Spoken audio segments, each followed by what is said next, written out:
para comentar hoje sobre ações que mais pagam proventos, payout, coins sem proventos e também um estudo fantástico que mostra que ações que pagam um payout elevado crescem o seu lucro em uma taxa mais acelerada. Daí, algumas ideias desse vídeo eu retirei desse livro do Orleans Martins e do Felipe Pontes e o link do livro está na descrição do vídeo. E eu sugiro fortemente que vocês comprem este livro porque realmente é muito bom para quem investe com foco em dividendos aqui no Brasil. E o primeiro ponto que eu já comentei em aulas passadas é que o dividendo normalmente representa um percentual do lucro da empresa, então as empresas que mais pagam proventos são aquelas que possuem um bom lucro. Porém, vimos que é fundamental observar a persistência do lucro e do provento da empresa, principalmente para quem quer formatar uma carteira para gerar renda passiva com visão de médio a longo prazo. Já o segundo ponto, payout alto significa em altos proventos e não necessariamente esse fato é verdade, porque se o lucro for baixo, a empresa pode pagar 100% do lucro e esse provento representará pouca coisa. Até porque 100% de pouco continua sendo algo pouco. Outro ponto, para quem não conhece, o payout que todo mundo cita, ele significa o percentual do lucro que será destinado na forma de proventos. Então, se a empresa lucrou 100 milhões e pagou 50 milhões de proventos, isso significa que 50% do lucro foi destinado para o pagamento de proventos. Então, na prática, o payout foi de 50%. Outro ponto sobre ações que mais pagam proventos, normalmente quando o mercado fala isso, eles estão comentando sobre ações que pagam um dividend yield elevado em relação a outros papéis. E para saber o dividend yield, é só pegar o quanto a empresa pagou por ação nos últimos 12 meses e divide pela cotação atual. Então, se a empresa pagou R$1 de proventos e está cotada por R$10, então o dividend yield é de 10%. E o mercado acha um dividendo atrativo de 10% e normalmente acima de 6% o mercado gosta para ações boas pagadoras de proventos. Já uma dúvida fundamental, montante elevado de proventos pagos significa em um alto dividend yield e nem sempre esse ponto acontece e a seguir eu vou mostrar um exemplo prático porque às vezes é divulgado certa matéria que certa empresa anunciou 1 bilhão de proventos, 3 bilhões, mas quando você vai ver, o dividend yield dessa empresa nem é tão atrativo assim. E por que esse fato acontece? Porque esse papel pode ser caro e pode estar cotado por um múltiplo bem elevado. E um exemplo prático disso, a VEG pagou 69 centavos para ação nos últimos 12 meses, o que nos dá quase 3 bilhões entre dividendos e JCP. Então parece um valor absurdo de quase 3 bilhões, mas na prática esse dividendo só representou 1,8% em função da cotação atual de 38,23. E por que esse fato acontece? Olhe que o PL atual da VEG é muito alto, de 27,9, e a sua média foi de 34,1. E antigamente o mercado pagava um PL até mais baixo do que o patamar atual. E o que chama a atenção é que antigamente, de fato, a empresa crescia forte e no momento o crescimento nem tem sido tão acelerado assim e o mercado ainda paga um PL até mais alto do que no passado. Já outra observação, por incrível que pareça, a VEG é uma excelente pagadora de proventos, mas como o PL da empresa é muito elevado, múltiplos muito elevados, isso acarreta em um baixo dividend yield. E essa foto mostra muito bem isso. De 2014 até o momento, a média do payout da VEG foi de 48,7%. Ou seja, na média, a empresa distribuiu praticamente metade do lucro na forma de proventos. E muitas pessoas consideram isso como um payout elevado e também como uma boa pagadora de proventos.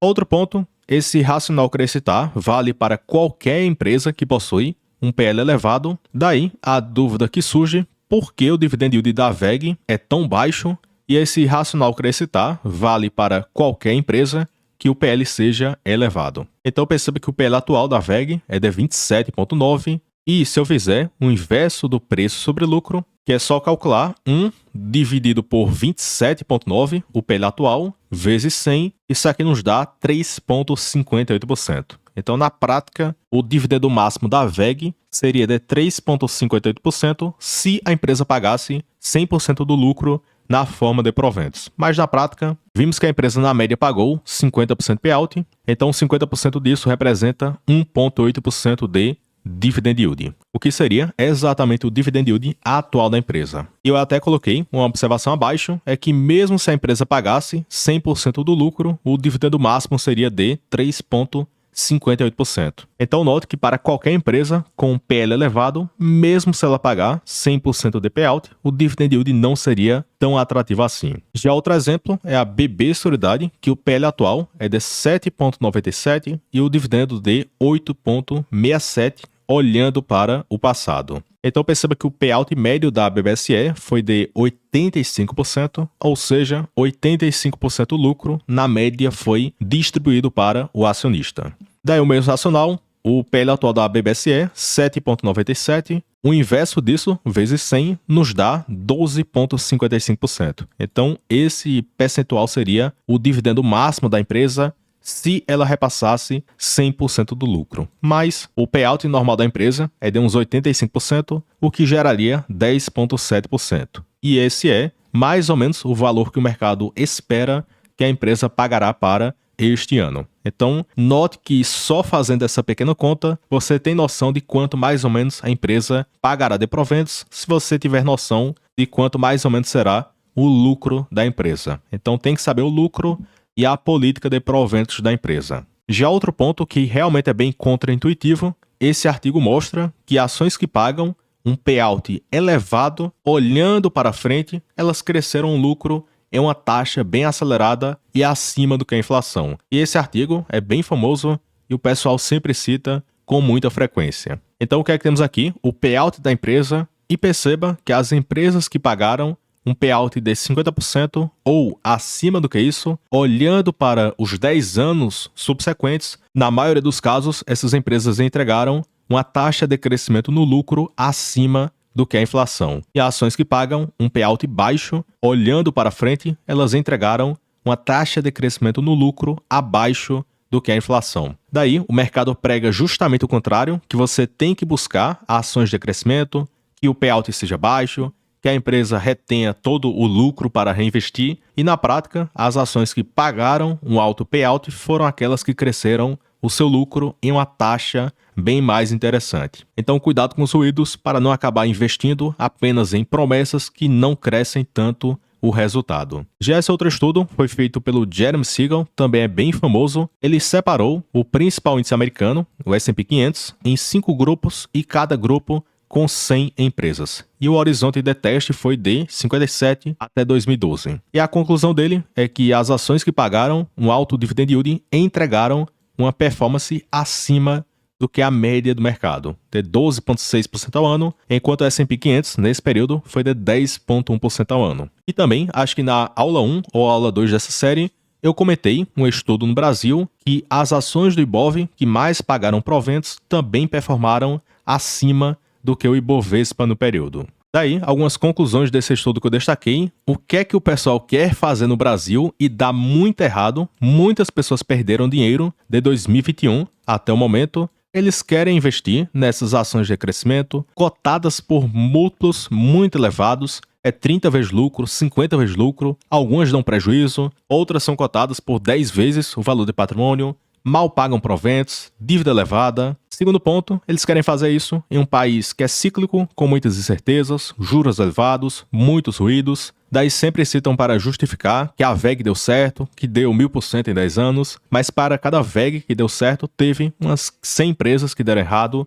e destruíram valor para o acionista. Então, muito cuidado com isso, principalmente para quem está começando agora na bolsa, porque é muito difícil acertar alguma ação de crescimento que irá multiplicar em dezenas de vezes o seu capital investido. Então, na maioria dos casos, é melhor focar no feijão com arroz, que já tem dado certo, que os múltiplos são baixos, que a dívida é controlada, que já pagam um bom provento. Então, esse ativo, às vezes, nem pode subir tanto na cotação, mas também dificilmente irá dar uma dor de cabeça ou uma perda irreparável. Outro ponto, uma das lições que eu até comentei em outros vídeos, tentem permanecer sendo sócios de empresas que dão lucros consecutivos há bastante tempo, porque quanto maior o horizonte de lucratividade, maior será a chance dessa empresa reportar lucros. Enquanto isso, o pessoal parece que fica vidrado em empresas que dão prejuízos há bastante tempo e a chance dessa empresa dar lucros é muito baixa. Então, só de você alocar o seu capital em ações que dão lucros há muito tempo, você coloca as chances ao seu favor. E por que eu cito isso? Porque no Brasil e no mundo, cotações seguem os lucros, e esse gráfico, que é muito bom, do site Investor 10, mostra muito bem isso. E no caso da Copasa, lucro subiu, cotação subiu, lucro caiu, cotação caiu. De 2015 a 2019, lucro subiu, cotação subiu. Em 2021, o lucro despencou e a cotação também. E recentemente a cotação subiu por causa da melhora no resultado.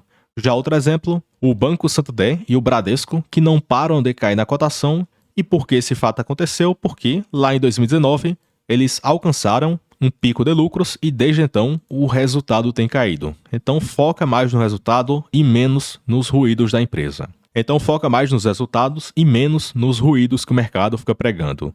Já essa outra foto também mostra muito bem isso. Lucro líquido de empresas viáveis versus o Ibovespa. E perceba que de 2001 até 2017 temos uma grande correlação da pontuação do Ibovespa e do lucro das empresas que participam do Ibovespa. Então note que aquela grande alta da bolsa de 2002 até 2007 aconteceu por causa de uma melhora do lucro das empresas. E aquela grande queda de 2011 até 2015 aconteceu por causa de uma piora no lucro das empresas.